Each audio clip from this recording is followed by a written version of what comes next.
ευχαριστώ πολύ, κυρία Κανελοπούλου. Είναι μεγάλη μου χαρά να είμαι σήμερα εδώ κοντά σας και σας ευχαριστώ θερμά εσάς και το Ινστιτούτο Σπάρτης για αυτή την πολύ ωραία πρόσκληση. Είναι μεγάλη μου χαρά να βρίσκομαι ανάμεσα σε εκλεκτούς ομιλητές και μια παλιά μου φοιτήτρια, την κυρία Ταμπάκη, που διαπρέπει, καθώς και ενεργές φοιτήτες που έχουν έτσι σήμερα να μας ακούσουν. Και σας ευχαριστώ όλους πολύ για την παρουσία σας. Ο τίτλος της ομιλίας μου είναι «Ανάπτυξη κοινού, μια νέα πρακτική για τους πολιτιστικούς οργανισμούς», αλλά το ερώτημα είναι εάν είναι όντως μια νέα πρακτική. Βασικά δεν είναι. Είναι μια πρακτική που ξεκινάει πιο έντονα ήδη από το 1980, όταν οι πολιτιστικοί οργανισμοί και κυρίως οι μη κερδοσκοπικοί αντιμετωπίζουν μια σειρά προκλήσεων. Οι προκλήσεις αυτές προέρχονται καταρχάς από την οικονομική κρίση, ακόμα και στη γυραιά ήπειρο την Ευρώπη, όπου παραδοσιακά υποστήριζε το κράτος στον πολιτισμό, αρχίζουν και μειώνονται τα κονδύλια. Επομένως, τίθεται ένα πολύ σημαντικό ζήτημα επιβίωσης, ενώ παράλληλα μειώνεται και η αγοραστική δύναμη των ανθρώπων, των πολιτών, των δυνητικών επισκεπτών των πολιτιστικών φορέων, οι οποίοι προτιμούν να επενδύουν τα χρήματά τους σε άλλες δραστηριότητες και όχι σε επισκέψεις στους πολιτιστικούς φορείς ή οργανισμούς. Αυτό δυστυχώς υποστηρίζεται και από την τεχνοκρατική διάσταση του πολιτισμού μας σήμερα. Το βλέπουμε και στις οικογένειες, έτσι, τα λιγοστά κονδύλια που μένουν διαθέσιμα. Πού τα αφιερώνουν οι γονείς κυρίως?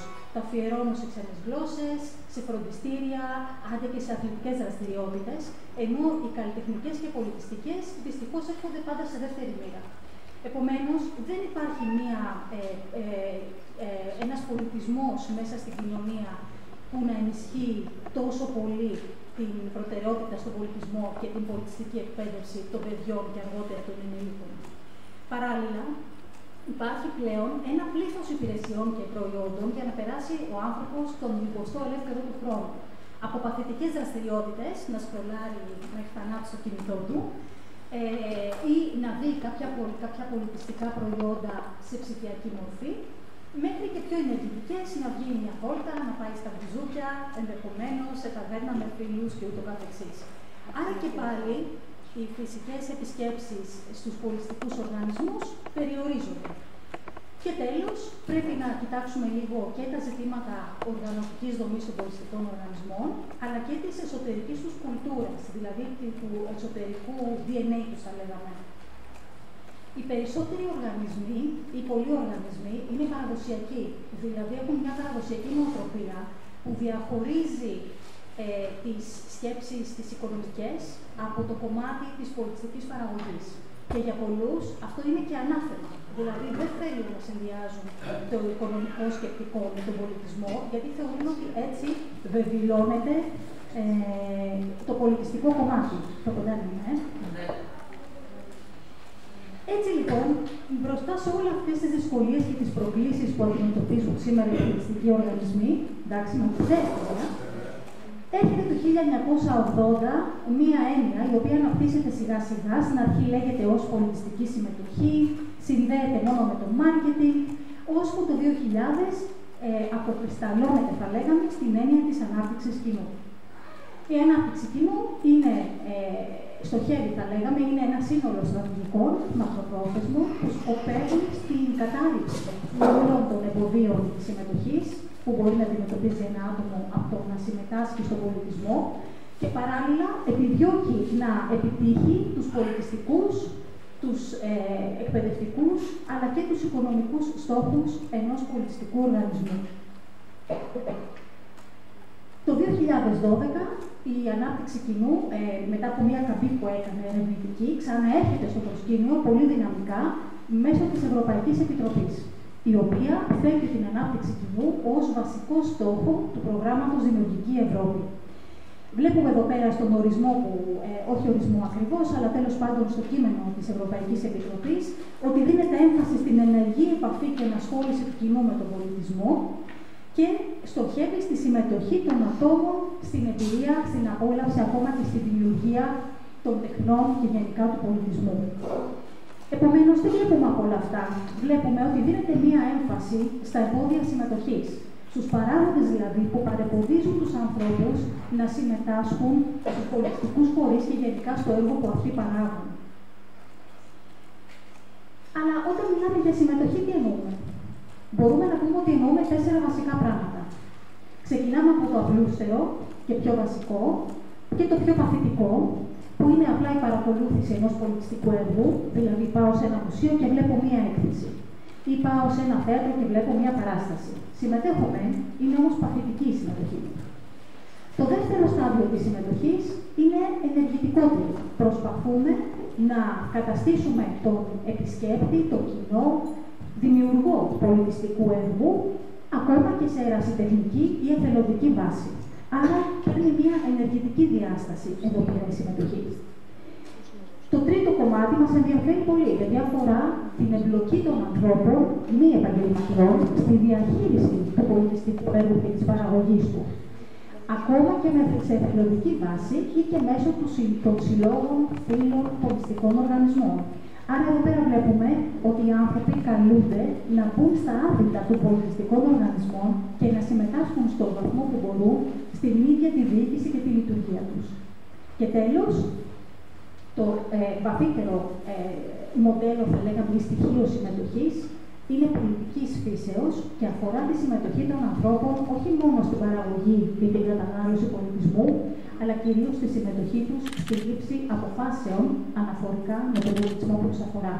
Δηλαδή, να μην καταναλώνουν απλώς ένα πολιτισμό που παράγεται για αυτούς ερήμην αυτών, αλλά να συμμετέχουν ενεργά στην ίδια τη διαδικασία της λήψης πολιτικών αποφάσεων αναφορικά με τον πολιτισμό. Αυτό είναι το μοντέλο της πολιτιστικής δημοκρατίας για όσους ξέρουμε, αλλά δεν θα πω παραπάνω σε αυτό. Ωραία όλα αυτά με τη συμμετοχή, αλλά υπάρχουν πολλά εμπόδια συμμετοχής. Και ξεκινάμε από το πιο βασικά, οικονομικά, τα οποία συνήθως είναι στο μυαλό των ανθρώπων. Έτσι. Νομίζω ότι η συμμετοχή στον πολιτισμό είναι πολύ ακριβή και το χρησιμοποιώ σαν αφορμή για να μην συμμετάσχω. Γεωγραφικά και προσβασιμότητας, αυτά είναι πραγματικά εμπόδια, κυρίως σε απομακρυσμένες περιοχές. Και βέβαια εδώ πέρα πρέπει να λαμβάνουμε υπόψη την προσβασιμότητα και ατόμων με κάθε είδους αναπηρίες. Κοινωνικά εμπόδια, εθνοτικά, φιλετικά, πρέπει να λάβουμε υπόψη μεταναστευτικούς πληθυσμούς. Εκπαιδευτικά ή διανοητικά, διότι για να συμμετάσχεις και να απολαύσεις κάτι πρέπει να μπορείς να το καταλάβεις. Άρα το κομμάτι της παιδείας είναι πολύ βασικό στην προώθηση της συμμετοχής στον πολιτισμό. Και φυσικά υπάρχουν και τα ψυχολογικά εμπόδια, δηλαδή προκαταλήψεις, στερεότυπα, ακόμα και φόβος των ανθρώπων ότι αν παρακολουθήσουν ένα είδος τέχνης, ας πούμε σύγχρονη τέχνη ή όπερα, θα χαρακτηριστούν άσχημα από τους φίλους και τους οικείους τους. Είσαι σνόμπ, εσύ πας και βλέπεις όπερα, καλά νομίζω ότι είσαι κάποιος. Ή συμμετέχεις σε σύλλογο παραδοσιακών χωρών, είσαι πολύ παροχημένος φίλε μου. Έτσι, οπότε υπάρχει και όλο αυτό το κομμάτι του ψυχολογικού εμποδίου. Ποια είναι όμως η αγορά του πολιτισμού, δηλαδή όταν συζητάμε για το κοινό του πολιτισμού, το κοινό των τεχνών, τι ακριβώς εννοούμε? Καταρχάς εννοούμε τους ανθρώπους που συμμετέχουν, το κοινό. Έτσι. Είτε συμμετέχουν έντονα, και είναι το κυρίως κοινό μας, έχει δηλαδή μια αυξημένη συχνότητα συμμετοχής, είτε μιλούμε για ένα περιστασιακό κοινό που έρχεται και υποστηρίζει ορισμένες από τις δράσεις μας. Το κοινό όμως των πολιτιστικών οργανισμών είναι και το μη κοινό, οι μη επισκέπτες. Ακριβώς διότι οι πολιτιστικοί φορείς οφείλουν να απευθύνονται σε όλες τις κοινωνικές ομάδες, ακόμα και σε αυτούς που δεν έρχονται. Επομένως, υπάρχει και πρέπει να υπάρχει μέρημνα και για το μη κοινό, το οποίο, όπως βλέπετε εδώ, μπορεί να κατηγοριοποιηθεί σε ένα κοινό που για κάποιους λόγους δεν έχει συμμετάσχει, αν και θα μπορούσε, σε ένα κοινό που θα έχει ενδιαφέρον, αλλά χρειάζεται μια προσπάθεια να το προσεγγίσουμε, και σε ένα αρνητικό ή μη ενδιαφερόμενο κοινό, το οποίο και αυτό πρέπει να επιδιώκουμε να προσεγγίζουμε, αλλά επειδή απαιτεί πολλούς πόρους, είναι μια απόφαση που πρέπει να ληφθεί από τον οργανισμό, εάν θα επενδύσει σε αυτή την ομάδα κοινού.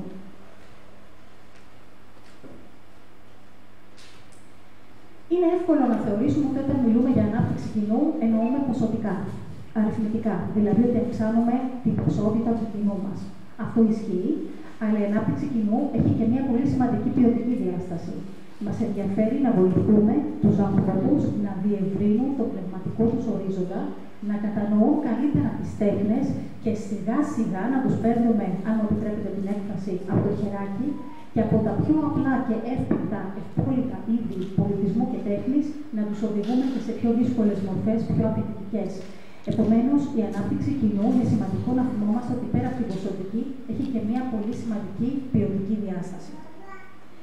Πράγματι, λοιπόν, αν λέγαμε ότι η ανάπτυξη κοινού έχει τρεις βασικές κατευθύνσεις στη στρατηγική της, είναι αυτές που βλέπετε εδώ, και τις οποίες, αν πάμε και κολλήσουμε πάνω στις κατηγορίες του κοινού και του μη κοινού που είδαμε πριν, θα λέγαμε ότι η ανάπτυξη κοινού στοχεύει στην εμβάθυνση της συμμετοχής, δηλαδή να προωθήσει το κοινό να συμμετάσχει περισσότερο και σε πιο πολλές δράσεις από αυτές που διοργανώνει ο σύλλογος ή ο φορέας, ο πολιτιστικός, και ακόμα να εμπλακεί και στο διοικητικό του κομμάτι, ακόμα και σε εθελοντική βάση, να διευρύνει τη συμμετοχή, δηλαδή να αλλάξει το προφίλ του οργανισμού, του συλλόγου, φέρνοντας ένα κοινό το οποίο θα μπορούσε να ενδιαφέρεται για αυτό που κάνουμε, το οποίο όμως δεν υπάρχει ακόμα, και διαφοροποίηση της συμμετοχής, προσελκύοντας ακόμα και το μη κοινό, δηλαδή αλλάζοντας και φέρνοντας νέες ομάδες προκειμένου να υποστηρίξουν και να διευρύνουν το κοινό ενός οργανισμού.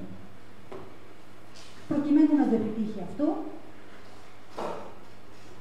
αξιοποιούνται κατά βάση τρεις στρατηγικές, οι οποίες πρέπει να λειτουργήσουν ταυτόχρονα μέσα από τον οργανισμό.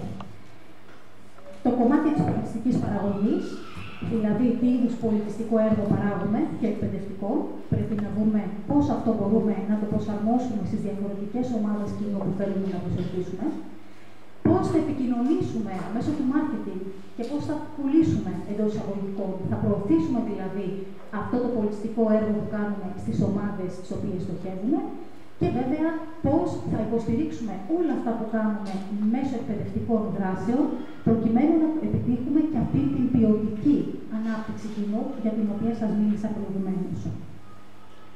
Πράγματι, η πολιτιστική παραγωγή των φορέων σήμερα είναι πολυδιάστατη, όπως και η εκπαιδευτική.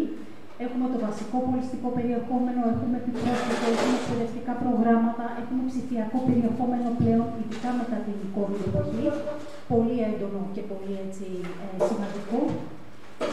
Ενώ στο κομμάτι του marketing είναι σημαντικό να ακολουθούμε τα βήματα του marketing που ξεκινάνε από την έρευνα κοινού. Δηλαδή να δούμε ποια είναι η αγορά μας και σε ποιες ομάδες θέλουμε να στοχεύσουμε και με ποια από τα έργα που κάνουμε, με ποιο πολιτιστικό προϊόν, με ποια εκπαιδευτικά προγράμματα, και αντίστοιχα μετά να χρησιμοποιήσουμε όλα τα εργαλεία του marketing που τα βλέπετε εδώ πέρα, έτσι τα 5 tips που λέει ο Kotler, προκειμένου να μπορούμε να προωθήσουμε αυτό το πολιτιστικό προϊόν και να επιτύχουμε την ανάπτυξη κοινού.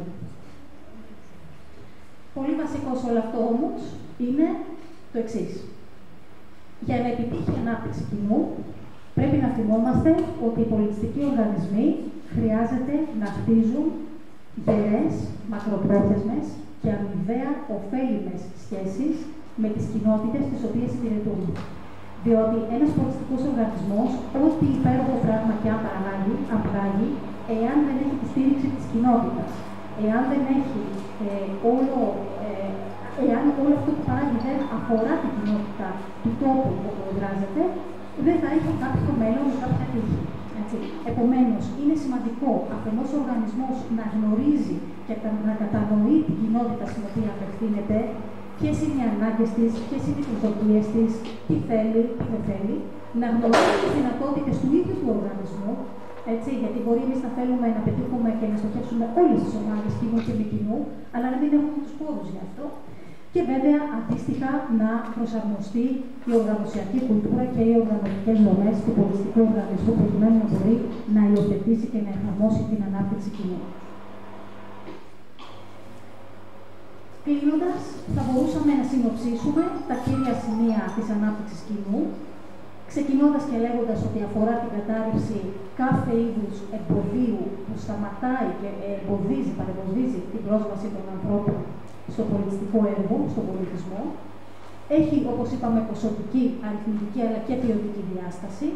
Είναι μια στρατηγική και μακροπρόθεσμη διαδικασία, από την οποία δεν μπορούμε να περιμένουμε αποτελέσματα από την επόμενη κιόλας ημέρα. Αφορά την συνέργεια του πολιτιστικού προγραμματισμού, του marketing και της εκπαίδευσης και προϋποθέτει και απαιτεί τη συνέργεια και την καλλιέργεια μακροπρόθεσμων και βιώσιμων σχέσεων μεταξύ του πολιτιστικού οργανισμού και της κοινότητας που υπηρετεί. Δεν είναι μια εύκολη υπόθεση, όπως καταλαβαίνετε, και έχει αρκετές προκλήσεις και ξεκινώντας από το βασικό, να δούμε ποιο είναι αυτό το κοινό μας επιτέλους. Μιλούμε για το κοινό του πολιτισμού, αλλά δυστυχώς λείπουν ερευνητικά δεδομένα. Και η εκπόνηση έρευνας αγοράς στο κομμάτι του πολιτισμού είναι μια χρονοβόρα διαδικασία και κοστοβόρα, η οποία χρειάζεται χρόνο και κυρίως τεχνογνωσία. Επίσης, ένας οργανισμός δεν μπορεί να σώσει τον κόσμο. Άρα πρέπει να θέσει κάποιες προτεραιότητες, να αναγνωρίσει ποιες είναι οι διαφορετικές ομάδες τις οποίες μπορεί να απευθυνθεί και αντίστοιχα να επιλέξει και να στοχεύσει αυτές που τον αφορούν αμεσότερα και για τις οποίες έχει τους πόρους και τη γνώση πώς μπορεί να τους προσεγγίσει. Όπως είπαμε προηγουμένως, είναι πολύ σημαντικό να προσαρμοστεί η οργανωσιακή κουλτούρα, δηλαδή η νοοτροπία του οργανισμού, και να μπορέσει να υιοθετήσει και να αγκαλιάσει, θα λέγαμε, την ανάπτυξη κοινού και βέβαια να αναπτύξει τις σχέσεις, τις μακροπρόθεσμες με την κοινότητα, όχι παραμένοντας έτσι στο ψηλό του πύργου, αλλά κατεβαίνοντας και αναπτύσσοντας σχέση με τους ανθρώπους και κατανοώντας τα προβλήματά τους, τις προοπτικές τους και τα θέλω τους στο κομμάτι του πολιτισμού που τους αφορά. Δεν θα ήθελα να μακρηγορήσω, οπότε εδώ πέρα θα σταματήσω και θα σας ευχαριστήσω πολύ για την προσοχή σας και αν τυχόν έχετε κάποια ερωτήματα μπορούμε στη συζήτηση αργότερα να τα θέσετε. Σας ευχαριστώ πολύ για την προσοχή σας.